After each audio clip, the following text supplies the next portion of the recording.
கர்த்தருடைய மகா பரிசுத்த நாமம் ஸ்தோத்திரிக்கப்படுவதாக.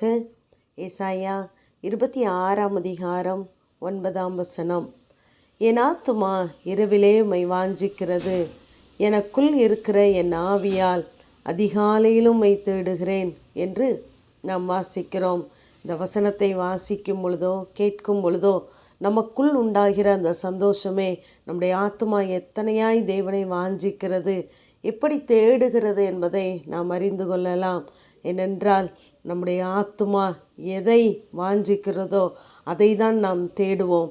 முந்தைய வசனத்திலே நாம் வாசிக்கும் பொழுது, உமது நாமமும் உம்மை நினைக்கும் நினைவும் எங்கள் ஆத்தும வாஞ்சியாக இருக்கிறது என்று வாசிக்கிறோம். நம்முடைய நினைவுகள் எதை சார்ந்ததாக இருக்கிறது என்பதை நாம் கவனிக்க வேண்டும். ஒவ்வொரு நாளும் நாம் அதிகாலையிலே எழுகிறோம். எழும்பொழுது நாம் ஒவ்வொரு நாளும் தேவ சமூகத்தை, தேவ பிரசன்னத்திலே இருக்கிறோமா? தேவ கிருபையினால் நாம் திருப்தி ஆகிறோமா? இல்லை என்றால் உலக கவலைகளும் மேன்மைகளும் நம்மை பாரப்படுத்துகிறதா என்பதை நாம் கவனிக்க வேண்டும். நாம் இந்த உலகத்திலே நம்மை சார்ந்திருக்கிறவர்களுக்காக நாம் படுகிற பிரயாசங்கள் எல்லாம் வீண். ஏனென்றால் அதை மனிதன் கூட சில நேரங்களிலே அங்கீகரிப்பதில்லை. ஆனால் நம்முடைய ஒவ்வொரு கிரியைகளையும் பார்த்து நமக்கு பலன் அளிக்கிற தேவன் நம்மை பார்த்து கொண்டே இருக்கிறார். நம்முடைய நினைவுகள் எப்படிப்பட்டதாக இருக்கிறது? நாம் கர்த்தரை அறிகிற அறிவிலே வளர வேண்டும், கர்த்தரை சார்ந்தவர்களாக இருக்க வேண்டும் என்பதிலே நம்முடைய வாஞ்சை இருக்கிறதா என்பதை அவர் பார்க்கிறார். நம்முடைய வாஞ்சை எத்தனையாய் இருக்கிறதோ அத்தனையாய் தான் நாம் தேவனை தேடுவோம். இங்கே யோபுவை குறித்து பார்க்கும் பொழுது அவனுடைய இருதயத்தின் வாஞ்சை எப்படி இருந்ததென்றால், 19 அதிகாரம் 25 என் மீட்பர் உயிரோடு இருக்கிறார் என்றும் அவர் கடைசி நாளிலே பூமியின் மேல் நிற்பார் என்றும் நான் அறிந்திருக்கிறேன் என்று சொல்கிறார்.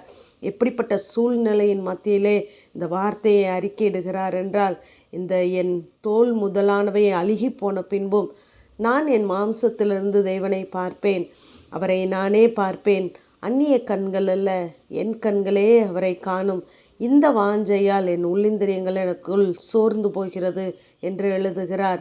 என்னுடைய தோல் முதலாய் அழுகி போனாலும் இந்த மாம்ச தேகத்திலிருந்து நான் நிச்சயமாகவே அவரை பார்ப்பேன், என் கண் அவரை காணும், என் மீட்பர் உயிரோடு இருக்கிறார் என்றும் இந்த வார்த்தையை கருங்கல்லிலே உளிவெட்டாகவும் ஈயெழுத்தாகவும் பதித்தால் நலமாயிருக்கும் என்று சொல்லுகிறார்.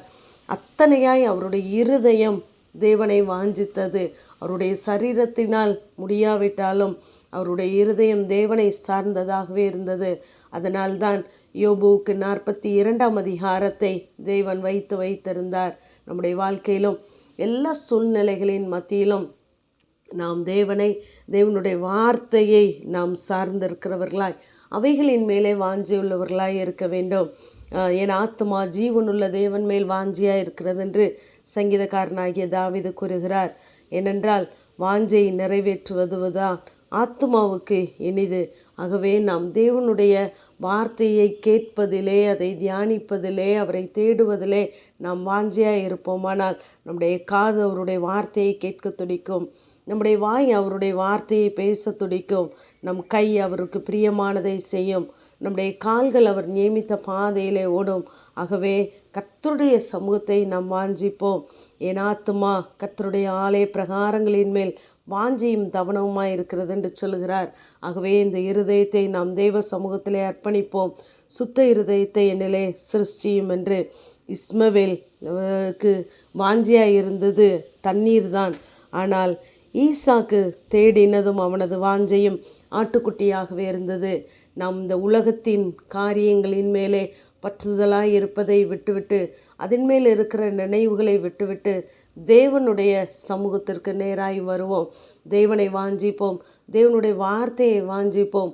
ஒவ்வொரு நாளும் நாம் ஆவியிலே வளருவோம், தேவனை கிட்டி சேருகிறவர்களாய் இருப்போம். அப்பொழுது நம்முடைய ஆத்மா வாஞ்சிக்கிறதை தேவன் நிச்சயமாக நமக்கு தருவார். தேவ சமூகத்தை நாடுங்கள், கர்த்தர் உங்களுக்கு அதற்கேற்ற பலனை தருவார். ஆமேன். ஜெபம்.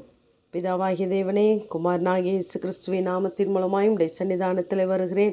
அவன் என்னிடத்தில் வாஞ்சியாக இருக்கிறபடியால் அவனை விடுவிப்பேன் என்ற வேத வார்த்தையின்படி கர்த்தாவே, உம்மை வாஞ்சிக்கிற வாஞ்சை ஒவ்வொரு நாளும் எங்களுக்குள்ளே பெருகட்டும். எங்களை விடுவித்து காத்துக்கொள்ளுங்க.